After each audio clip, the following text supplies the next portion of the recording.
ఆకాశేన శిఖి సమస్తఫణినాం నేత్రా కలాపీనత అనుగ్రాహి ప్రణవోపదేశ నినదై కేకీతి యోగీయతే శ్యామాం శైలసముద్భవాం ఘనరుచిం దృష్ట్వా నటల్తం ముదా వేదాంతోపవనే విహారరసికం తం నీలకంఠం భజే.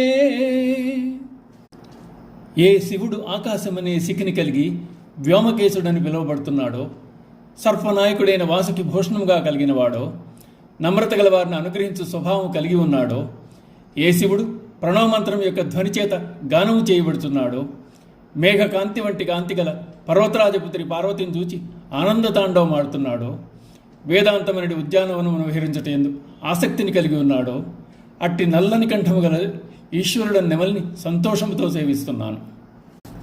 క్రిందటి శ్లోకంలో శివుని మేఘముతో పోల్చిన శంకర్లు ఇప్పుడు ఆయన్ను నెమలితో పోలుస్తున్నారు.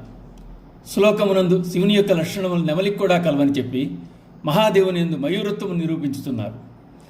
శిఖండము కలది కనుక నెమలి శిఖి, ఆకాశమునే శిఖిగా గలవాడు వ్యోమకేశుడు, పింఛం అలంకారంగా గలది నెమలి, సర్పములకు ప్రభు అయిన వాసుకి శివునికి భూషణంగా అమిరాడు. కేకా అని ధ్వని చేయునది కనుక కేకి, తస్య వాచక ప్రణవ అని పతంజలి యోగ సూత్రాల్లో చెప్పబడినట్లు అన్ని ధ్వనులకు మూలమైన ఓంకారమే తన నామముగా గలవాడు శివుడు. నమ్రులైన వారిని అనుగ్రహించు నిమిత్తమై ప్రణవనందలి కేకాధ్వని చేత గానము చేయబడుతున్నాడు. నెమలి పర్వతమునందు పుట్టిన మేఘకాంతిని చూచి ఆనందముతో నృత్యం చేస్తోంది. ఈశ్వరుడు హిమోత్పర్వతమునందు ఉదయించిన మేఘకాంతితో ఉప్పుతున్న శ్యామలాంబను చూచి ఆనందతాండవం గావిస్తున్నాడు. నెమలి ఉద్యానవనములందు విహరిస్తోంది. ఈశ్వరుడు వేదాంతోద్యానవనమందు ఉపనిషత్తులనే ఉపవనములందు విహరిస్తున్నాడు. అది నీలకంఠం గలది, శివుడు నీలకంఠుడు.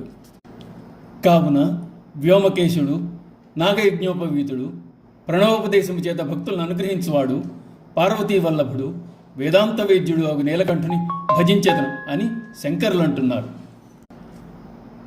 ఓం నమః శివాయ.